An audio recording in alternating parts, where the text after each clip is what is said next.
Hey guys, Bates here, and I'm finally doing this poster print collection tour I've been promising for a couple weeks now. So yeah, let's get right into it. When you come down into my basement studio, whatever you want to call it here, the first thing you see is this original Revenge of the Nerds poster. I'm a big fan of the movie. I don't know, I always remember watching it growing up and happened to find an original poster for the movie, and I picked it up, and I was lucky enough to meet so far 4 of the actors from it. I've met Booger and Ogre, I met Lewis and Ted McGinley. I got a few more I'd like to get on it, but I've never seen the rest of them at a convention, so don't know if that will ever happen. Alright, so as you come down, the next thing like you immediately see is this is like my centerpiece of the entire collection I have down here. This was this is an original piece, it's one of a kind. From original creature designer from the Godzilla series, Shinji Nishikawa. I went to a Q&A he did at a convention, and it was actually also an art exhibit. And he was, as he was answering questions, he was drawing this piece. I actually have pictures of him while he was drawing it. I have pictures with him after I bought it. So this is probably my favorite piece I have down here. It's definitely the most expensive and the most rare and unique. So I love this piece. That's why I have it where I have it. As soon as you come down the stairs, it's the first thing you see. And I absolutely love it. This is a new piece I just got framed. This is a Gray Matter Art Civil War. It's pretty new. I got it in the mystery tube, well, one of the mystery tubes this year. Love it. It's a very unique design. I love the colors on it. It's very bold. It pops real nice. And yeah, I just got this one framed and up. As you can see, I do still have some wall space, but not much. Not much. Alright, so let's move on to the little horror area I have. This is a Mondo witch print. It's only like one of, I think, 2 Mondo prints I have. I had 3, but I used 1 for a giveaway. I really do love, you know guys, everything on my channel is based on the witch. You know, my goats and the name of the channel, Live Deliciously in Game. It's all based around the witch. The movie, I think, is just one of the best movies I've ever seen. So obviously, I have to have a couple things from it. Next to that is let me get a better angle here. All right, so next to that is a Gray Matter Art Dr. Jekyll and Mr. Hyde print. I don't believe this is a variant print. It could be, but I don't think it is. I got this in one of the mystery tubes last year. Right below that is a new print I got from a mystery tube this year, and that's the War of the Worlds print. Love it. It's very, I don't know, it just feels so old school, old timey. I don't know how to explain it. I love how these two are. Next to that is another Gray Matter Art. This is a Hexen print. I bought this quite a while ago. If you guys have never seen this movie, it's a very old movie. It was a silent movie in its original format, but then they eventually re-released it with like a voiceover. Very interesting movie. You can find it on YouTube. I would say check it out. Next to that one is another witch print. I forget. This isn't Gray Matter or Mondo. I forget where this one came from. I feel bad for forgetting the artist's name. This print actually. Believe it or not, this print got nearly destroyed in the fire. It took a ton of water damage.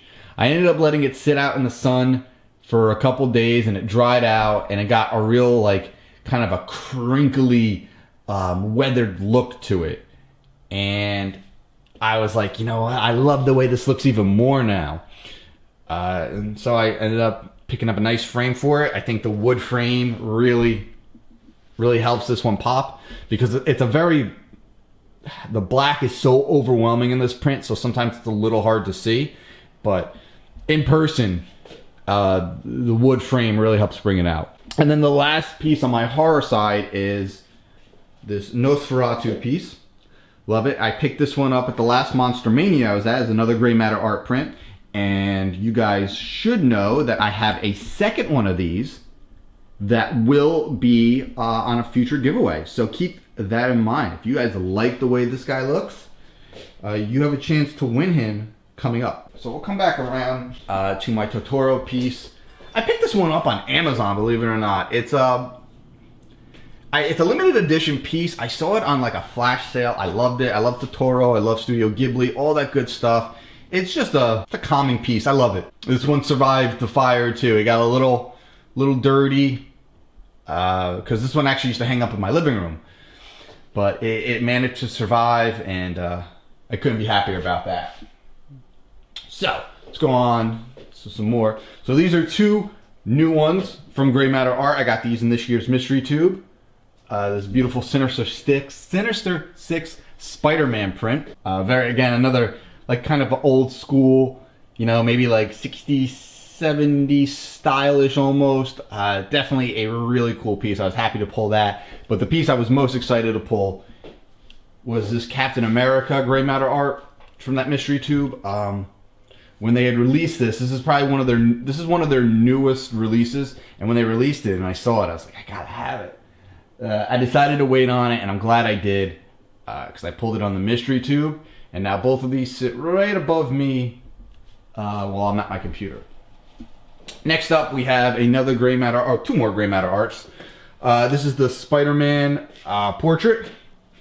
They have a Venom and a Carnage one as well. But it's a very cool print. I saw it.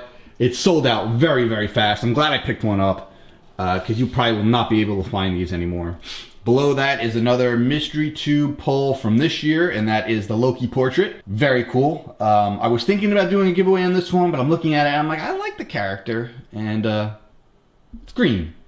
I don't really have a whole lot of green down here, so I kept it. Below that is a piece I still have to find a proper frame for. It's one of my favorite pieces. As you guys know, Silver Surfer is like my favorite character. I came across this one on eBay, and it was dirt cheap, and so I had to buy it.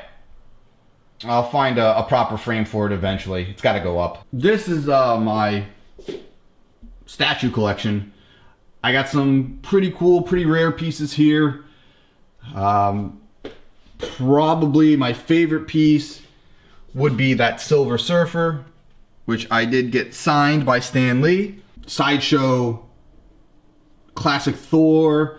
Sideshow, that's a Hot Toys Thanos. Well, both Hot Toys actually. Like the only Squirrel Girl statue that they make. I love that piece. You know, I got Giant Man, Goliath, Yellow Jacket. Got a couple villains on this side, and that's a gentle giant Thanos piece. Not an easy piece to come across. Terax, Kang. I got a Red Skull on the back. The Mephisto, which is a really nice piece. I'm actually waiting for another Hot Toys Thanos piece. I was supposed to get it back in like November, but it's been delayed. Then down here, just some of my horror pieces I have left. I sold a lot of them when I was kind of in need of money. But, you know, I still have my Richard Brookard and now Ted White signed OG Part 3 mask. My Night Owls Hackhead, which is really, really rare. There's a first edition Camp Crystal Lake Memories back there, signed by Sean Cunningham. That's the NECA Part 2 box set. My OG State Puff, signed by Ernie Hudson. That's, what's that? That is it's a Comic-Con exclusive from a couple years ago of Rocket. That thing shot up in price massively, absolutely massively. I think the last time I saw it was going for like $150 on eBay. It's like, what? Then a couple of not so easy to find Final Fantasy VII pieces. Again, most of these things you see were in boxes. I had a lot of these in boxes. Not the Marvel stuff. I like to display those. But the Friday the 13th stuff and the Final Fantasy VII stuff, those were all in boxes, and so was Stay Puft. But after the fire, a lot of the boxes got destroyed and severely damaged by water, so there was no point in keeping them in boxes anymore. So it was finally time to take them out and display them. All right, so back to the posters and prints. This is a Mondo Ant-Man print. Again, it's only one of 2 Mondo prints I have, just because Mondo is twice as expensive and 9 billion times harder to get when they go on sale. Very cool print though. You'll notice I do have a lot of Ant-Man prints. I'm missing one, but I will get that soon. Next up is a foiled Gray Matter Art Captain America. Love this one. I had one of these before. It did get completely destroyed by water during the fire. It's in a shitty frame. I will be upgrading it to a proper frame, which reminds me, the frames I use, the good frames I use are a company right there, SnapeZo. These frames are really cool. I'll show you exactly how they work at the end of this tour here. And I suggest if you guys are looking for poster frames, they're the company to go to. So last year I got this beautiful foil Spider-Man Gray Matter art print from the Mystery Tube last year. Loved it, absolutely loved it. I specifically picked out that white frame for it. I think it really complements it well. You guys see this one every time I stream. This one's right behind me. And then my last portrait piece, Gray Matter art from another Mystery Tube last year, is a Star-Lord. This one hangs out by us while this is our recording studio for MBH. Next up are 2 of the more expensive pieces in my poster collection. These are both sideshow art pieces. These are lithos. I forget the artist on this Thanos one. It's absolutely gorgeous though. And then this Guardians of the Galaxy one is actually an Alex Ross piece. Definitely 2 of my favorite pieces. They came framed. I bought them framed. You can buy them not framed, but I was like, what the fuck? I'm gonna spend just as much money framing them, so let me just do it now.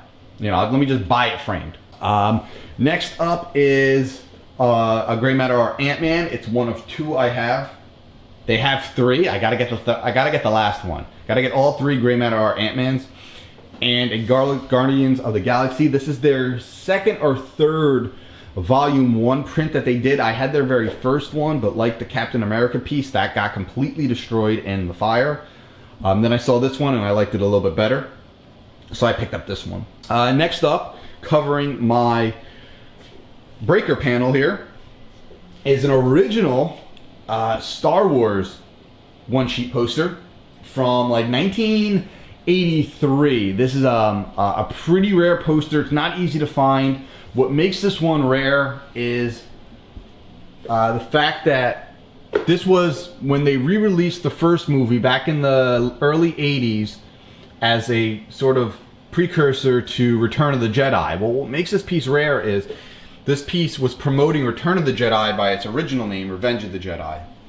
So it's a pretty rare piece. Goes for about, I don't know, in this condition, like $100. Between 100 and 150 bucks on eBay, give or take. Then the last piece I have up is another Gray Matter art Ant-Man piece. As I said, I'm missing one. I will be getting it at some point, and it might go on this empty wall here. I'm not sure yet. But so that is how my studio sits as of right now. I hope you guys like it. I can't wait to get more pieces up. But yeah, that's about it. So I hope you guys like that. And make sure, if you have not entered the giveaway, you do. That is for the X-Men Gray Matter art print, which is actually right over here. It's just waiting to get packed up and go to a winner. So make sure you enter that, guys. And remember, if we hit 200 subs, I'm doing another giveaway. I had already planned one for 200. So let's hit 200 and we can get another one going. So real quick, because I kind of forgot, I just wanted to show you how these poster frames work. Most of you who have probably framed a poster before, are used to this kind of setup, you know, you got the flimsy cardboard in the back and then the little piece of plastic, and then you get 4 of these fucking things, and it's a nightmare. It's an absolute nightmare trying to get these things framed properly. But this company that I use for almost all my frames now, SnapeZo, make the best frames you can fucking buy, man. I'm telling you, they're expensive, but they are worth it. They come with two plastics, a nice clear one and a UV protected one. And the way you load these is it's an ingenious concept. It's great. They're snapped, kind of like a snapping lock system in the front loading. So all you do is you just flip them out, just like that. And each side does the same thing, and you just pull it out from the front, you load it from the front, put your plastic down, and then you lock it back up. So you guys are looking for any type of poster frames, they come in all sizes. Definitely go with SnapeZo. Anyway guys, thank you so much, hope you enjoyed this, and I will see you later.